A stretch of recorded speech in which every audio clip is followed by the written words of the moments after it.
Welcome back to Save Our Streets TV. I'm Justice Jackson, and this is our first episode of Save Our Streets TV in 2018. Today I will be talking to William Rivas, the co and founder of Save Our Streets TV. Thank you for having me. Thank you for coming. All right, so what do you do for a living? Well, I am the director of the Altamont program, and I'm also the founder of Save Our Streets. Give me some more about the Ultimate program. The Altamont program it began as a homeless shelter for men. It was a parole program for men, and currently, back in September 1st, I turned it into a homeless shelter for men, and we house single women as well. We assist them in getting off the streets. We help them get substance abuse evaluations, mental health evaluations. We assist individuals in getting employment, sustainable employment, which is important. They learn job skills, they get resumes, they go to school. So every aspect of life that one needs for a successful transition into society, we help them with. So it's a great job to be able to do.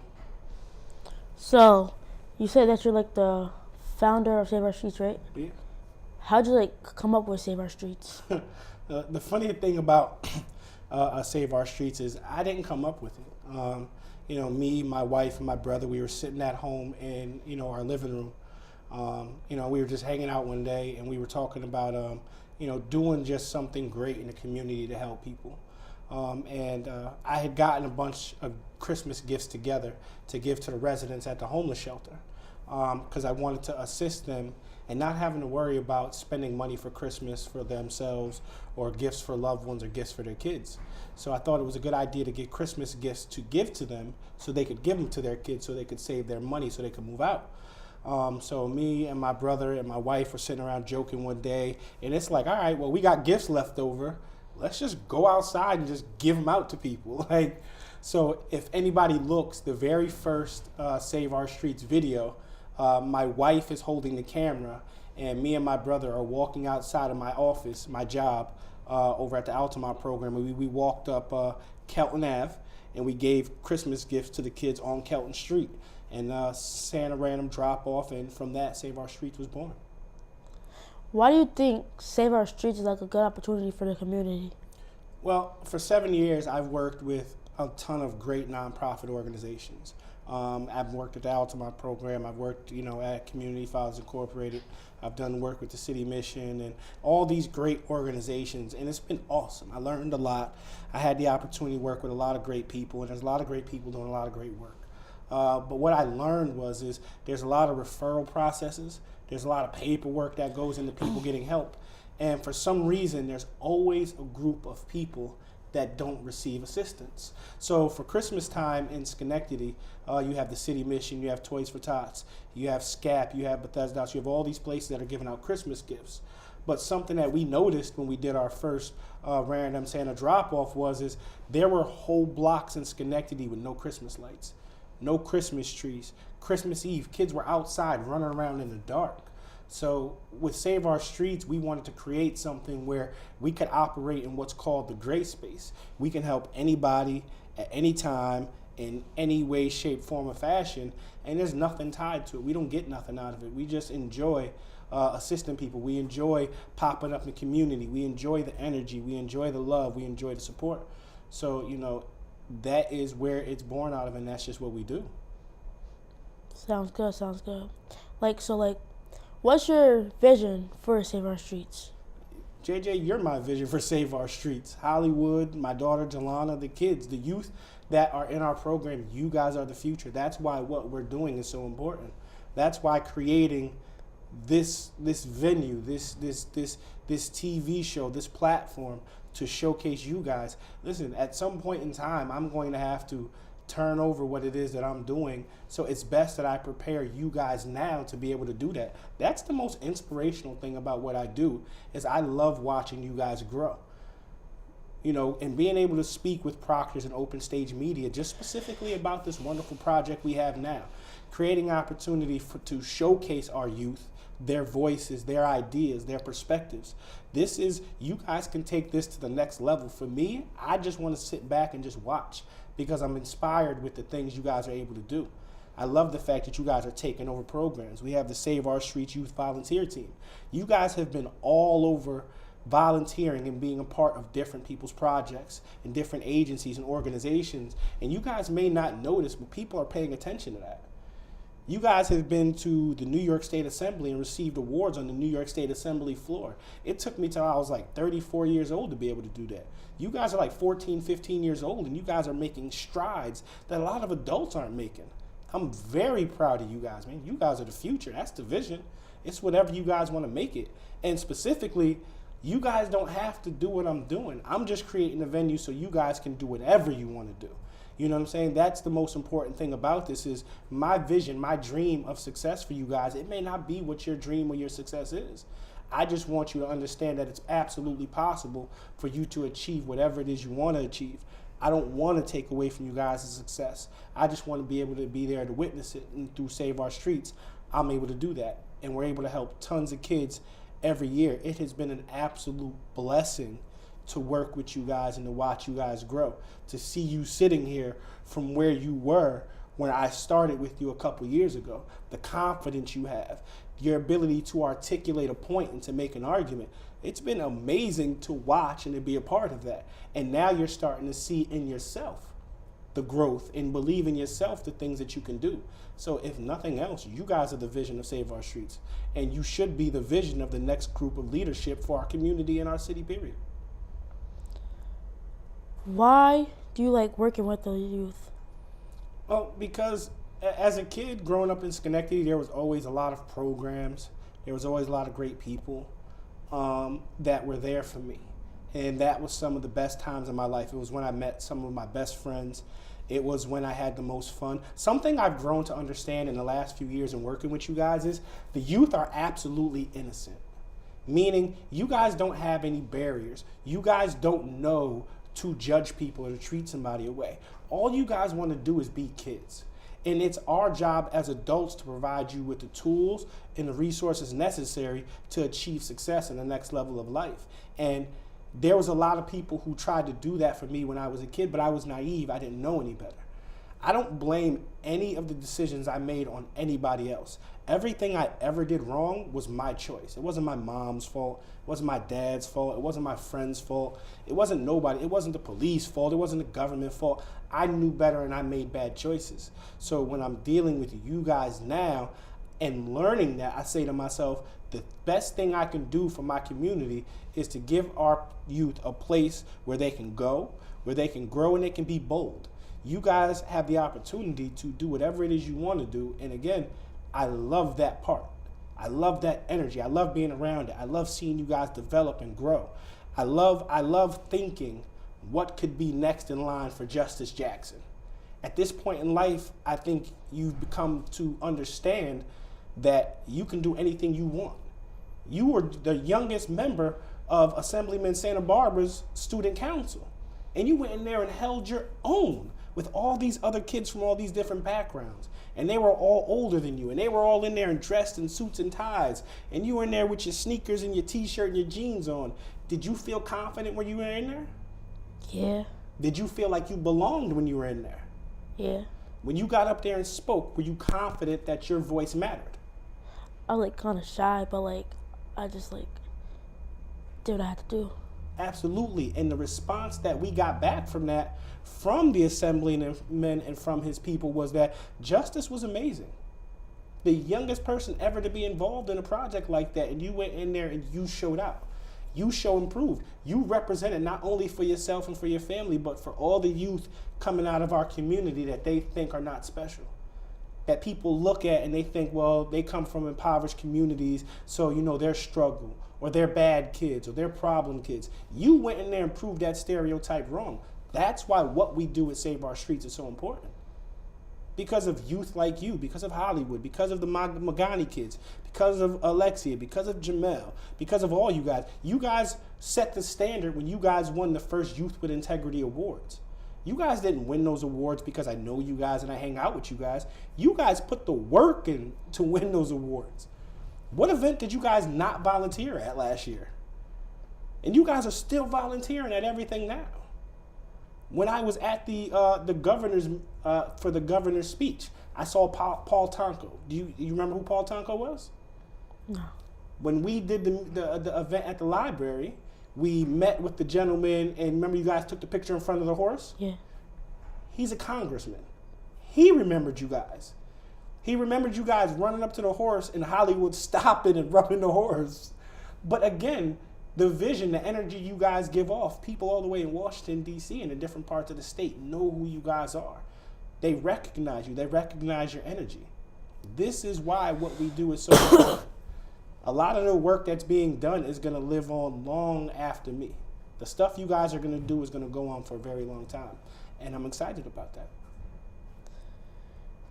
So I heard when you were talking about how you've been to jail, how'd you get back on the right path to succeed and get all the stuff that you have now? People believed in me when I didn't believe in myself. When my life was at its absolute lowest, when I didn't believe in myself and I was depressed and I was going through everything I was going through, people believed in me. Walter Simpkins believed in me. My wife, not only did she believe in me, but she challenged me. And she's the one who told me, William, you have the opportunity to be great. You have the opportunity to change lives. And if you don't make the right decisions, you're going to throw away that God-given opportunity. And at that point, I really looked at myself and I started to believe in myself. And regardless of my background or being involved in gangs or being involved in the streets or being arrested, at some point, none of that stuff mattered anymore. When I was younger and I didn't know any better, that stuff weighed me down. Those titles, it bothered me. I always felt like I would never be any good.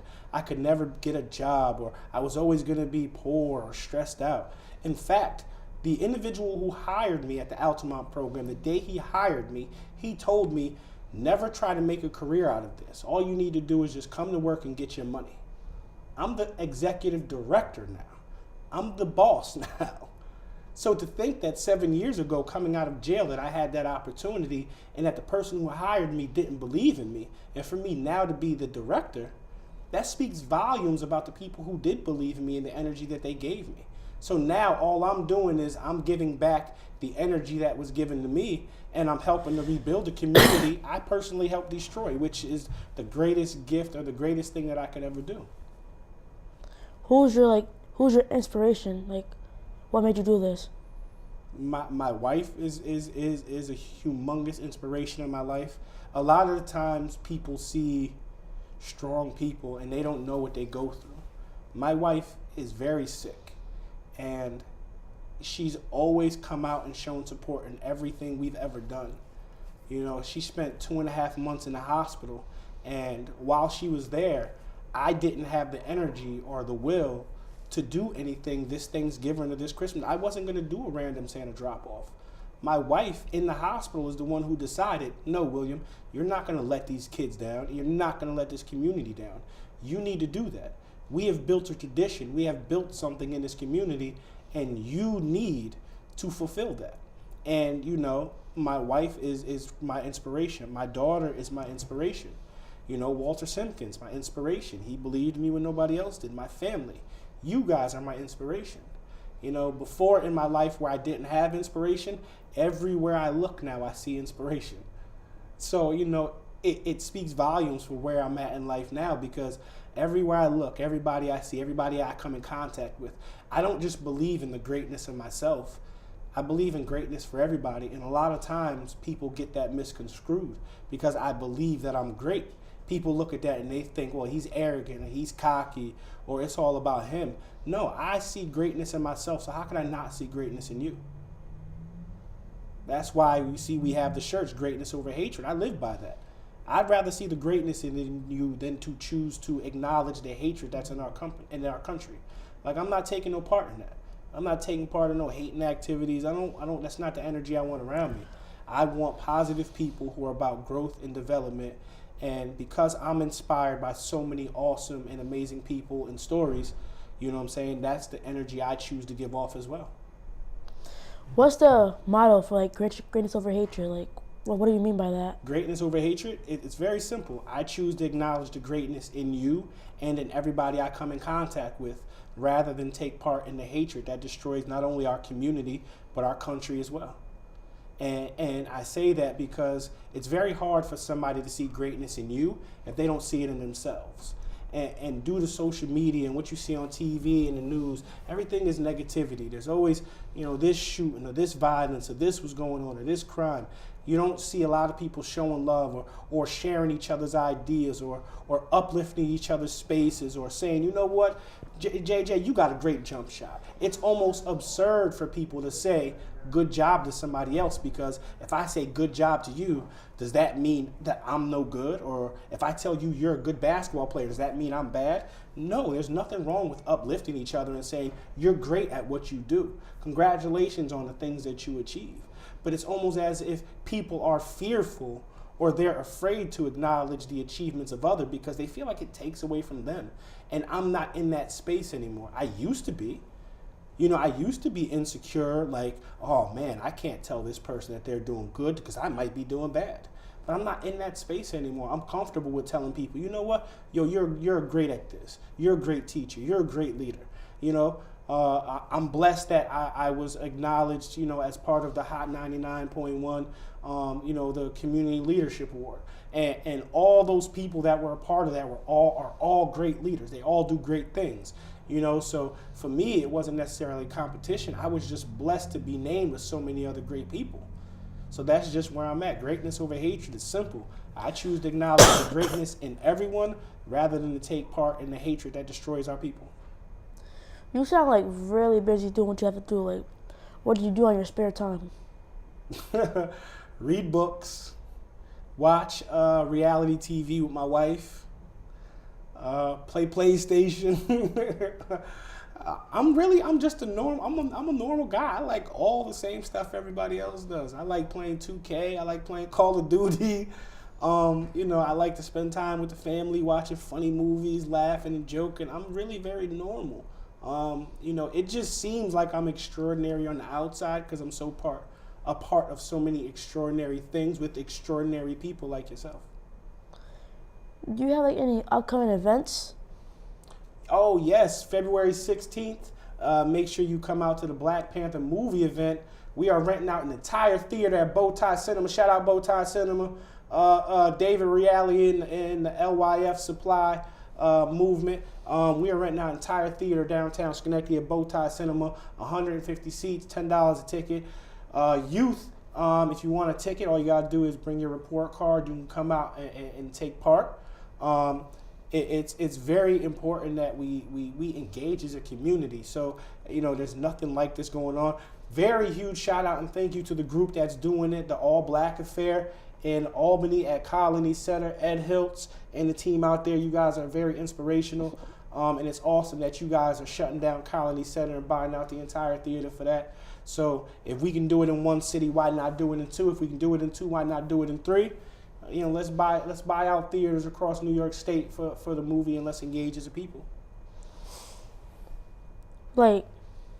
So in order for you to be able to go to the Black Panther movie, you have to pay $10 or have a report card for your kid? No, all youth can get in free with a report card. The adults got to pay. Adults pay. Adults are going to pay. They're going to sponsor. They're going to donate. As adults, again, it's our duty to provide opportunity and resources for you guys. So we're going to take on the responsibility of paying for the tickets. Youth, I just want you guys to be kids. I want you to go to school. I want you to be respectful at home and respectful in your community. I want you to take on leadership roles. So your only responsibility for this is come out, bring your report card, bring your friends, tell them to bring their report cards. When you're at the theater, act like you got some sense, because I'll put you out. Listen, I'll put you out. Be respectful to each other, be respectful to the theater, be respectful to the movement, because there's never been anything like this in our city, and we want to be able to do it again. You're making big moves. We're making big moves. You a part of that. I don't know what to ask you. Let me ask you something, because I thank you for the opportunity to be on the show. A lot of people don't know. This was created specifically for you guys, and I only made a year commitment to stay on to even host or to do anything as far as the show, because I want you guys to take full control of it. I want you guys to host. I want you guys to do the video. I want you guys to do the sound. I want you guys to do the lights. I wanted to create this venue specifically for you guys. So as a youth who's involved in the Save Our Streets movement, what does Save Our Streets mean to you? Let me turn it over on you now. What Save Our Streets mean to you? Save Our Streets means like helping out in the community, having good grades in school, doing what you have to do. Like, don't have a good face outside of school and then be in school acting like a fool. And like, just do what you gotta do to get up out of here. Absolutely. So as one of, because you're like a leader in Save Our Streets now, how do you see Save Our Streets develop? What are some ideas you have for Save Our Streets? Oh, you didn't know I was gonna turn it on you, right? I'm trying to like get together like a basketball team for Save Our Streets, so we like compete against other people and stuff, have fun. Just a lot of helping out in the community, have some fun times, learning how to get shirts, winning shirts, and just being a great community altogether. So far, with all the things you've been able to do with Save Our Streets, what was like your most memorable moment? Because you've been on just about every trip and a part of everything we've done. I have a couple better moments that I have. Like, I met Teddy from Black Ink. I've been down to the New York Giants training facility. I've watched the Jets play a scrimmage. And random Santa drop-off is like really fun to me, because like you can see kids have smiles on their faces, them having presents. Some kids start crying because like they're glad that people come out and actually help them to have presents. And yeah. So as a kid who's grown up in the community, how does it feel for you to be able to give back? It feels good because like I'm doing it at a young age. Like most people, like they don't do it at a young age. Like they start like when they're older, like adults, so that they know what like the real life is. And like to know that I'm like one of the youngest kids to be helping out in the community is like really makes me shine inside. Well, that's good. That's what this is about. So I think, for a first episode of 2018, I think this was absolutely awesome. And again, this was your idea. This is your show. This is your move.